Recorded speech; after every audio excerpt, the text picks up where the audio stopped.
समस्या अनेक किंतु समाधान बाट बहुत कष्ट। किसी समस्यार अभियोग करने को भी 40 किलोमीटर दूर पर्यंत दौड़ा पड़ुछि। कथा सेठी सरीनी। बंचिबा पाई मौलिक सुविधा भी रायबणिया अंचलरू एही 40 किलोमीटर दूर ही रही जाउछि। तेबे आज एही सबु समस्यार समाधान निजे समस्या पाखकु आसिछंती, से भी वीडियो रूप में।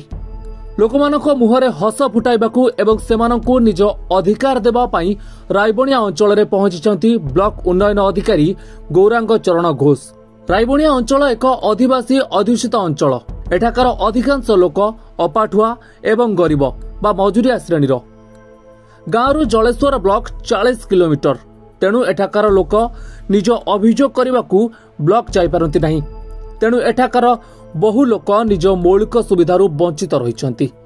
जलेश्वर ब्लॉक रायबणिया पंचायत नटाबाड़ ग्राम रे लोक विभिन्न मौलिक सुविधार वंचित रही, जेमितिक भत्ता, राशन, वसुधा पानी इत्यादि इत्यादि मौलिक सुविधा, जहाँ आज पर्यंत एही स्थान रे पहुंची पारि नाही। किंतु आज एहार समाधान करबा पाई निजे ब्लॉक उन्नयन अधिकारी बीडीओ गौरांग चरण घोष गाँ लोकंकु भेटी तांकर अभियोग शुणानी करिसंती। एठाकार लोक मुख्यतः राशन, भत्ता, दिव्यांग भत्ता, पानीय जल समस्या, प्रधानमंत्री आवास योजना, रास्ता इत्यादि बाबद रे अभियोग करथिले। समुदाय 150 अभियोग करथिले स्थानीय लोके एवं ए सबु अभियोगर समस्त समस्यार समाधान पाई प्रतिश्रुति दैछंती बीडीओ गौरांग चरण घोष। बीडीओ को एभली पदक्षेप को ग्रामवासी सहित पंचायतवासी धन्यवाद जणाइछंती।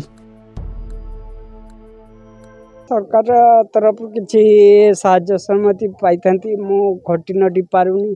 जहाँ से स्त्री लोक मैंने जहाँ कटुचन मुझे स्थिर चलुची। मोर जमी जगह तो किसी ना सार मैंने जदि कही जे सर्टिफिकेट आम व्यवस्था करवा से व्यवस्था कले मुझे चिर ऋणी हबी।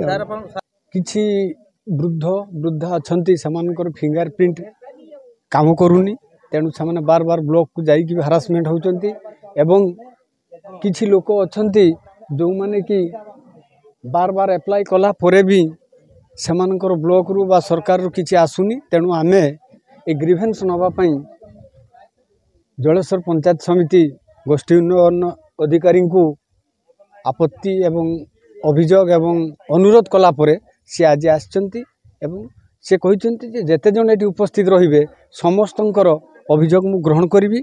कहार जमी पटा नहीं प्रधानमंत्री आवास पाई, कहार भत्ता बयस हो जाइए किंतु भत्ता से पाऊ नांती एवं किछि अविवाहित महिला भी अच्छी जो माने भी बार बार एप्लाई कला परे भी से भत्ता वर्तमान सुधा पाई नांती। सेटा भी सार नोट करुचंती। एवं विकलांग जो माने कि 80% ऊर्ध्व अच्छी सेमानकर 80% ऊर्ध्व थिले भी वर्तमान सुधा से 3500 टंका पाइबार वंचित अच्छी। तार मध्य सार आमको प्रतिश्रुति देइछंती आज सुधा नेले रिपोर्ट कले समाधान करी। वर्धित भत्ता अभियोग नहीं आसते सार आज आसते बीडीओ सार आम कथा से बुझी